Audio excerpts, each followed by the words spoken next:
Have you ever stopped to wonder how your phone seems to know exactly what you want? It might be a new song that pops up and sounds perfect, or an advert for a pair of trainers you were just thinking about. It isn't magic, and it isn't a coincidence. It's the work of something called an algorithm. Think of an algorithm as a simple set of instructions, like a recipe for a cake. You follow the steps one by one to get a specific result. In the digital world, these recipes are used for everything, from deciding what you see first on social media, to suggesting the quickest route home. They are the invisible threads that weave through our daily online experiences, quietly guiding our choices and shaping our world in ways we often don't even notice. These digital recipes are running all the time, working silently in the background of almost every app and website we use. When you open a video sharing app, an algorithm has already prepared a list of clips it thinks you will love.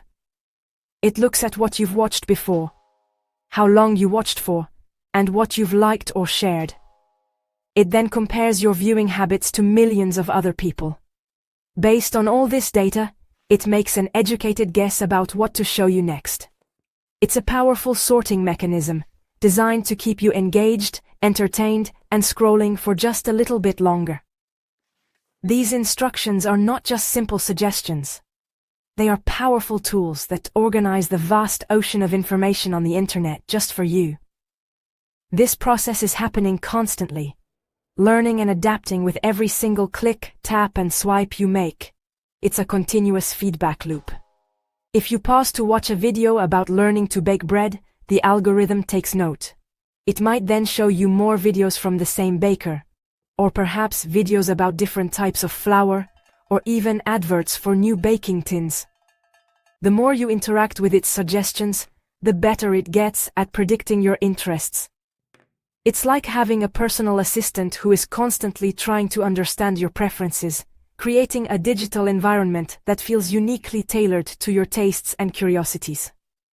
This invisible helper is always on duty, ready to serve up the next piece of content. But it's important to remember that these algorithms are not thinking for themselves. They are just following the rules they have been given by human programmers. Those rules often have a specific goal, such as keeping you on the app for as long as possible, or encouraging you to buy a product. So, while they seem incredibly smart, they are simply very complex sets of instructions executing a task. Understanding this fundamental idea is the first step towards seeing past the magic of our devices and recognizing the underlying logic that governs our digital lives.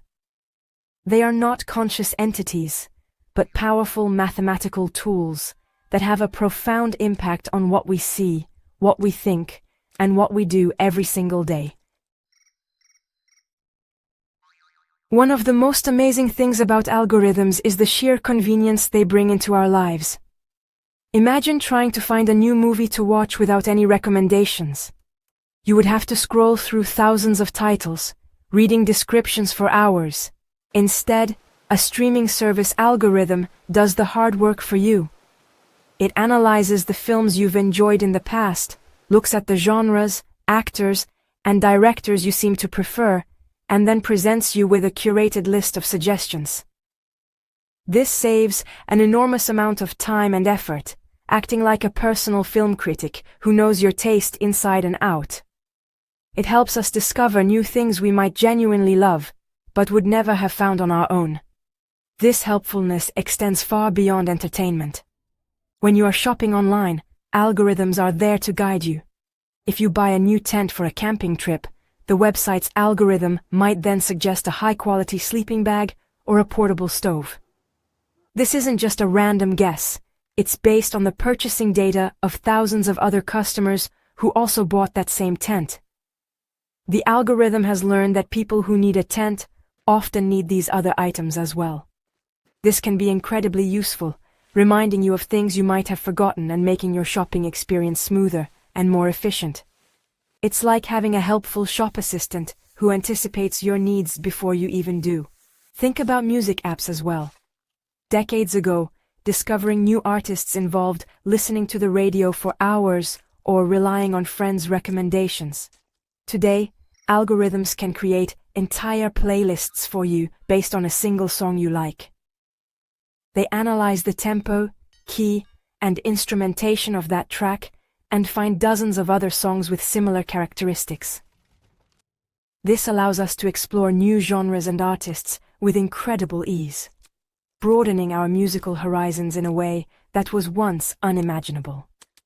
This algorithmic curation means our access to culture and information is more personalized than ever before, creating a world of endless discovery tailored specifically to each individual user. It's a powerful tool for exploration. Ultimately, these algorithms act as our personal digital butlers, working tirelessly to make our lives easier. They help us navigate the overwhelming amount of choice available in the modern world. From finding the fastest route through rush hour traffic to getting a quick answer to a complex question from a search engine, algorithms streamline countless daily tasks. They filter out the noise and present us with what is most likely to be relevant and useful to us at that specific moment. This efficiency is a massive benefit, freeing up our time and mental energy to focus on other, more important things. They are the silent partners in our daily routines, constantly optimizing our digital interactions for maximum convenience. While the convenience of algorithms is undeniable, it's also important to consider the other side of the coin. These digital helpers can sometimes create a filter bubble around us. Because an algorithm's main job is to show you things it thinks you will like, it can end up shielding you from different opinions and perspectives. If you only ever see news articles and videos that confirm your existing beliefs, your worldview can become very narrow. You might start to think that everyone agrees with you because the digital world you inhabit is showing you a biased reflection of reality.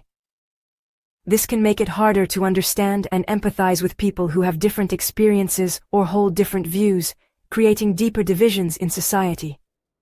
Furthermore, algorithms are only as good as the data they are trained on. If the data used to build an algorithm contains historical biases, the algorithm will learn and even amplify those biases.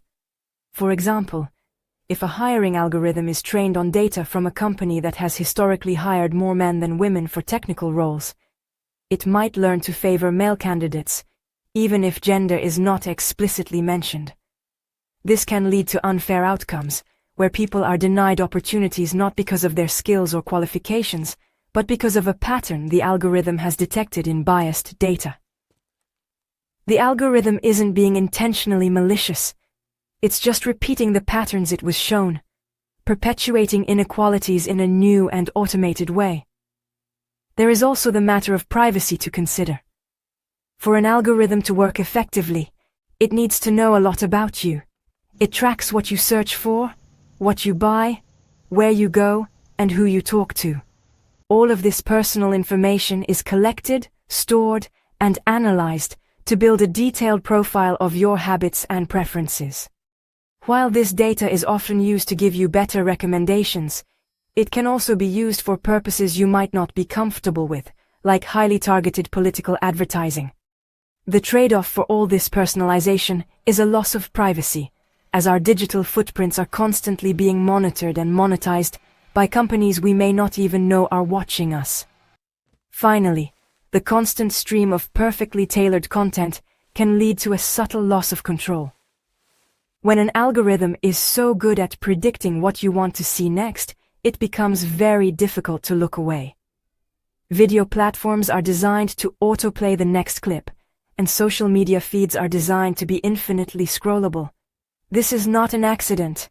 The goal is to maximize your time on platform. This can lead to hours spent passively consuming content instead of actively making choices about how we spend our time.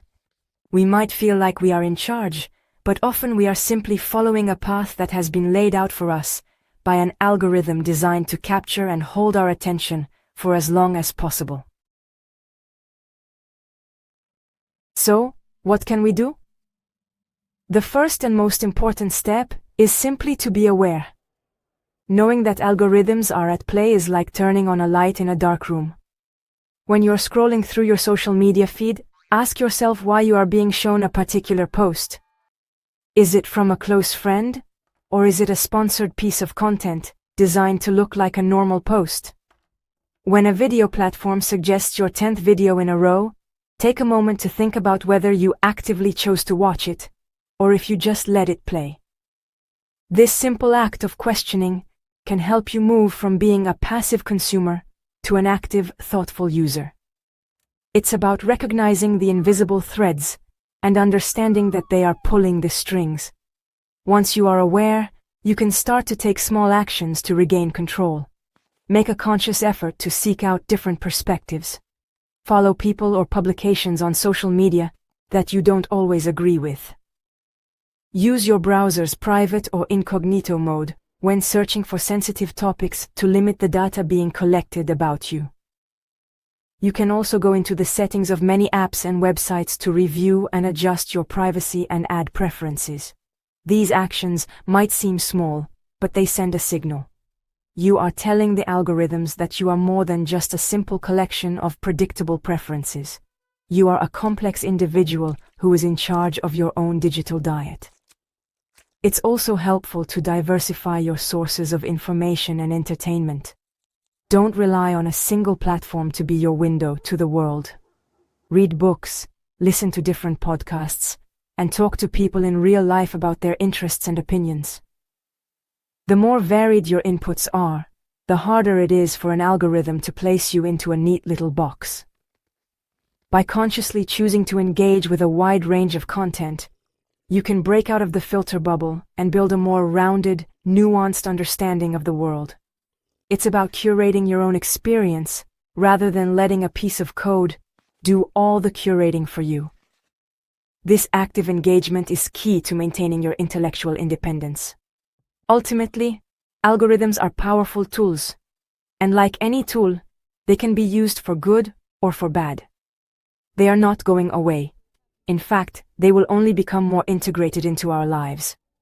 By understanding how they work, recognizing their limitations, and making conscious choices about how we interact with them, we can harness their benefits while minimizing their risks.